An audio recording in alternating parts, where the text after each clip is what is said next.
You're listening to the audio production of The Beauty of Broken by Elisa Morgan, published by Thomas Nelson and read by the author.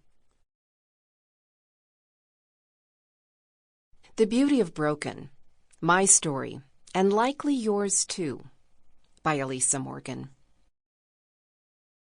To my first and second families, with gratefulness for all we've become both individually and together.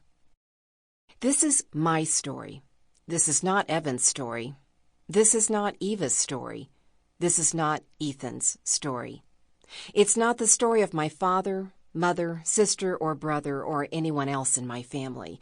So please don't judge any of them by these pages. This is my story, as I believe God wants me to tell it. And maybe, just maybe, it's your story too. It's time to talk. Maybe you know me as the former president of MOPS, Mothers of Preschoolers International. Maybe that's why you picked this book up, to read what I have to say about mothering and family. Well, there is that part of me. Maybe you've never heard of me and you picked up this book because of its title, because of the image on the cover, or because it was on sale.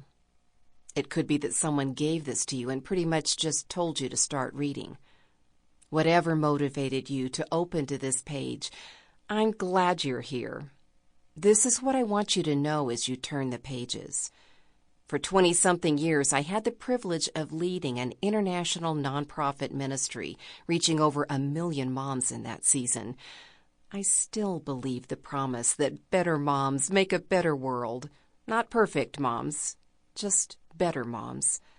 Over those years of leading a staff to lead a constituency, I stood on platforms and worked to integrate the private Elisa with the public Elisa, while obediently yielding both me's to the organizational mission of MOPS International.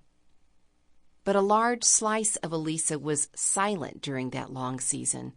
The mother and more, the other than mother, the woman child, the survivor, the person on a path walking closely with God while scratching her head at what He allows into life, the pilgrim in progress, the rest of me.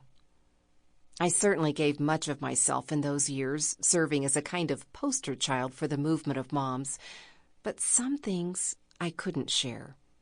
Within the walls of my home, behind the face of the leader and in the heart of the mother, were the normal trials and struggles of a woman finding her way, and there were the issues of others who lived with me. While their choices affected me and my response to them created more layers of my own story. Sample complete. Ready to continue?